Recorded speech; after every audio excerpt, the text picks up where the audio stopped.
health is moved by faith.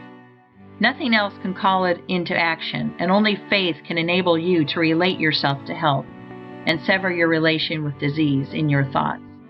You will continue to think of disease unless you have faith in health. If you do not have faith, you will doubt. If you doubt, you will fear. And if you fear, you will relate yourself in mind to that which you fear. If you fear disease, you will think of yourself in connection with disease, and that will produce within yourself the form and motions of disease.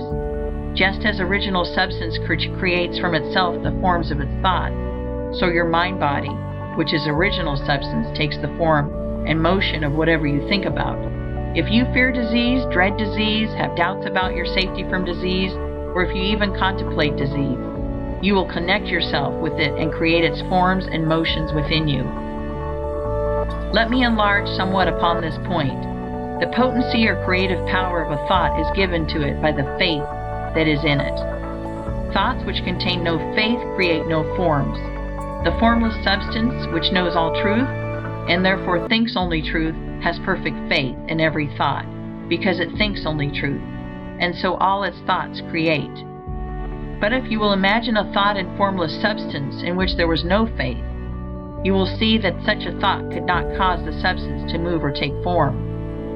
Keep in mind the fact that only those thoughts which are conceived in faith have creative energy. Only those thoughts which have faith with them are able to change function or to quicken the principle of health into activity. If you do not have faith in health, you will certainly have faith in disease. If you do not have faith in health, it will do you no good to think about health, for your thoughts will have no potency and will cause no change for the better in your condition. If you do not have faith in health, I repeat, you will have faith in disease. And if, under such conditions, you think about health for 10 hours a day and think about disease for only a few minutes, the disease thought will control your condition because it will have the potency of faith, while the health thought will not. Your mind-body will take on the form and motions of disease and retain them, because your health thought will not have sufficient dynamic force to change form or motion. In order to practice the science of being well, you must have complete faith in health. Faith begins in belief, and we now come to the question, what must you believe in order to have faith in health? You must believe that there is more health power than disease power in both yourself and your environment. And you cannot help believing this if you consider the facts. These are the facts. There is a thinking substance from which all things are made, and which, in its original state, permeates, penetrates, and fills the interspaces of the universe. The thought of a form in this substance produces the form. The thought of a motion institutes the motion. In relation to man, the thoughts of original substance are always of perfect health and perfect functioning. This substance, within and without man, always exerts its power toward health.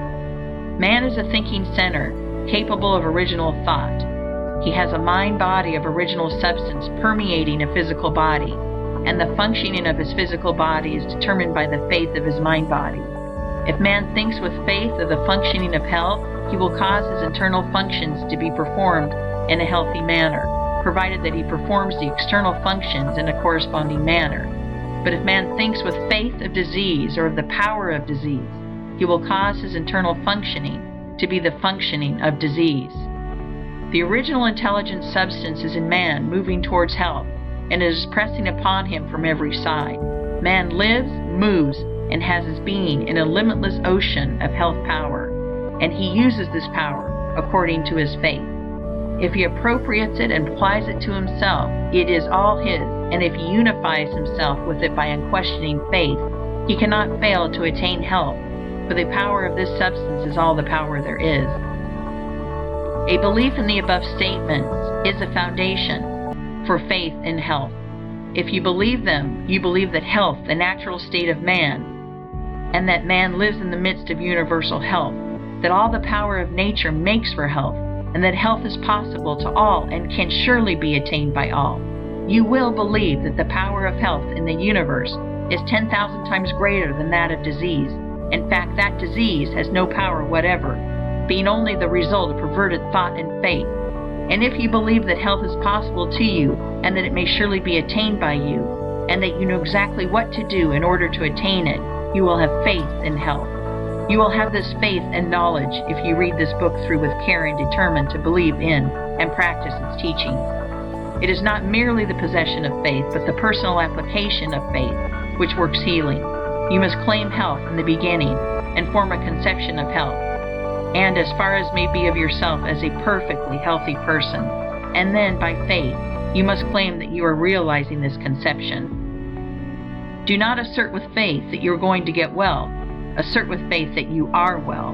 Having faith in health and applying it to yourself means having faith that you are healthy, and the first step in this is to claim that it is the truth. Mentally take the attitude of being well. Do not say anything or do anything which contradicts this attitude. Never speak a word or assume a physical attitude which does not harmonize with this claim. I am perfectly well. When you walk, go with a brisk step and with your chest thrown out and your head held up. Watch that at all times your physical actions and attitudes are those of a healthy person. When you find that you have relapsed into the attitude of weakness or disease, change instantly. Straighten up. Think of health and power. Refuse to consider yourself as others than a perfectly healthy person. One greatest aid, perhaps the greatest aid, in applying your faith you will find in the exercise of gratitude. Whenever you think of yourself or of your advancing condition, give thanks to the great intelligent substance for the perfect health you are enjoying. Remember that, as Swedenborg taught, there is a continual inflow of light from the Supreme, which is received by all created things according to their forms, and by man according to his faith. Health from God is continually being urged upon you, and when you think of this, lift up your mind reverently to Him, and give thanks that you have been led to the truth and into perfect health of mind and body. Be all the time in a grateful frame of mind, and let gratitude be evident in your speech. Gratitude will help you to own and control your own field of thought. Whenever the thought of disease is presented to you, instantly claim health and thank God for the perfect health you have. Do this so that there shall be no room in your mind for a thought of ill. Every thought connected in any way with ill health is unwelcome, and you can close the door of your mind in its face by asserting that you are well, and by reverently thanking God that it is so. Soon the old thoughts will return no more. Gratitude has a twofold effect. It strengthens your own faith, and it brings you into close and harmonious relations with the Supreme. You believe that there is one intelligent substance from which all life and all power come. You believe that you receive your own life from this substance, and you relate yourself closely to it by feeling continuous gratitude. It is easy to see that the more closely you relate yourself to the source of life, the more readily you may receive life from it. And it is easy also to see that your relation to it is a matter of mental attitude. We cannot come into physical relationship with God, for God is mind stuff, and we also are mind stuff. Our relation with Him must therefore be a mind relation. It is plain then that the man who feels deep and heartily gratitude will live in closer touch with God than the man who never looks up to Him in thankfulness. The ungrateful or unthankful mind really denies that it receives at all, and so cuts its connection with the Supreme. The grateful mind is always looking toward the Supreme, and is always open to receive from it, and it will receive continually. The principle of health in man receives its vital power from the principle of life in the universe, and man relates himself to the principle of life by faith in health, and by gratitude for the health he receives. Man may cultivate both faith and gratitude by the proper use of his will.